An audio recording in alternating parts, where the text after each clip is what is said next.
Assalamualaikum warahmatullahi wabarakatuh. Perkenalkan, saya Dian Salsabila dari kelompok 9. Kelompok kami akan membahas tentang dinamika historis dan urgensi wawasan Nusantara sebagai konsepsi dan pandangan kolektif kebangsaan Indonesia dalam konteks pergaulan dunia. Dan yang pertama, saya akan menjelaskan tentang konsep dan urgensi penegakan hukum yang berkeadilan. Konsep kesadaran hukum menurut Soekarno bahwa penegakan hukum dari yang terendah dan yang tertinggi dapat dikualifikasikan sebagai berikut. Yang pertama adalah pengetahuan hukum. Pengetahuan hukum adalah pengetahuan seseorang mengenai beberapa perilaku tertentu yang diatur oleh hukum. Lalu yang kedua adalah pemahaman hukum mengenai isi peraturan dan hukum tertentu. Yang ketiga, sikap hukum. Sikap hukum adalah suatu kecenderungan untuk menerima hukum karena adanya penghargaan terhadap hukum sebagai sesuatu yang bermanfaat dan menguntungkan bila hukum tersebut dijalankan dengan baik. Dan yang terakhir, pola perilaku hukum. Apa itu pola perilaku hukum? Pola perilaku hukum merupakan hal yang utama dalam kesadaran hukum yang terjadi di masyarakat. Lalu ditinjau dari objeknya, pengakuan hukum dapat dilakukan oleh subjek yang luas dan dapat diartikan sebagai upaya penegakan hukum oleh subjek dalam arti sempit. Yang pertama ada dalam arti sempit. Penegakan hukum diartikan sebagai upaya aparatur penegakan hukum tertentu untuk menjamin dan memastikan bahwa suatu aturan hukum berjalan sebagaimana seharusnya. Lalu, aparatur negara ada polisi, jaksa, hakim, advokat, dan pembina pemasyarakatan. Lalu bagaimana dengan arti luasnya? Dalam arti luas, penegakan hukum mencakup sampai pada nilai-nilai keadilan yang terkandung dalam bunyi aturan formal maupun nilai-nilai keadilan yang hidup di dalam masyarakat. Perkenalkan, nama saya Vita Triutami, NIM 19010404029. Di sini saya akan menjelaskan mengenai alasan penegakan hukum yang berkeadilan. Penegakan hukum merupakan suatu hal yang sangat fundamental dalam mencapai suatu tujuan negara. Tujuan negara Indonesia di sini adalah menciptakan suatu kondisi lingkungan masyarakat yang damai dan sejahtera. Inti dalam penegakan hukum itu sendiri terletak pada kegiatan mengharmonisasikan hubungan antara nilai-nilai yang ada dalam masyarakat guna memelihara dan mempertahankan suatu ketertiban dalam masyarakat. Selain nilai-nilai, ada norma-norma hukum. Menurut Noto Hamijojo, ada 4 norma hukum bagi penegakan hukum.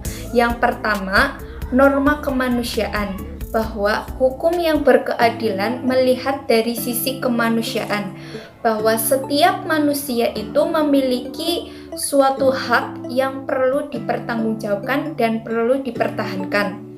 Yang kedua ada norma keadilan, bahwa suatu keputusan yang diambil oleh suatu pihak berdasarkan undang-undang yang berlaku dalam suatu negara kemudian diberikan kepada orang lain yang sudah menjadi haknya. Yang ketiga adalah norma kepatutan, bahwa suatu keputusan itu diambil berdasarkan dan disesuaikan dengan undang-undang yang berlaku dalam suatu negara. Yang keempat ada norma kejujuran.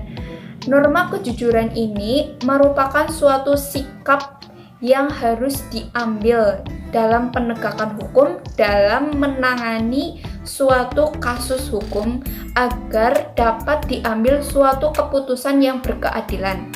Dari konsep dan urgen penegakan hukum yang berkeadilan terdapat 3 sumber, yaitu sumber historis, sosiologis, dan politik.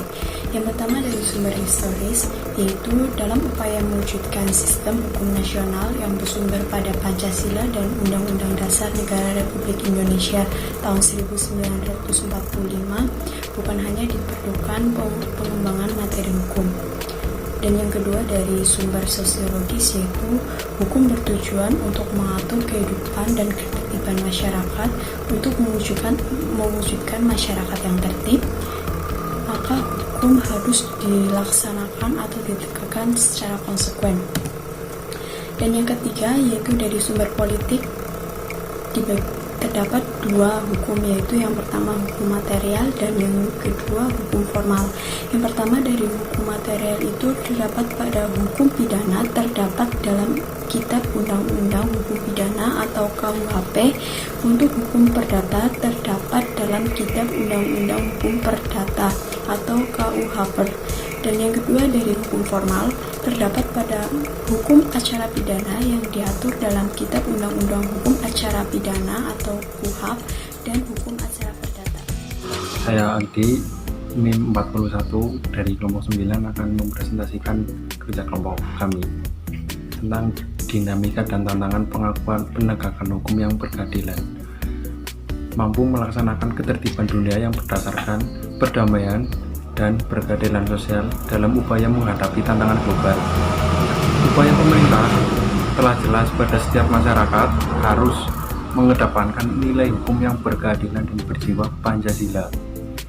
Kemudian yang kedua, esensi dan urgensi penegakan hukum yang berkeadilan.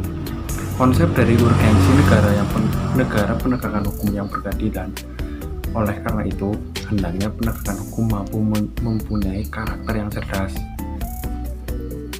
mandiri, dan yang mampu terkendali, serta masyarakat dapat menaati hukum baik itu yang tertulis maupun yang non tertulis. Sekian, terima kasih. Wassalamualaikum warahmatullahi wabarakatuh.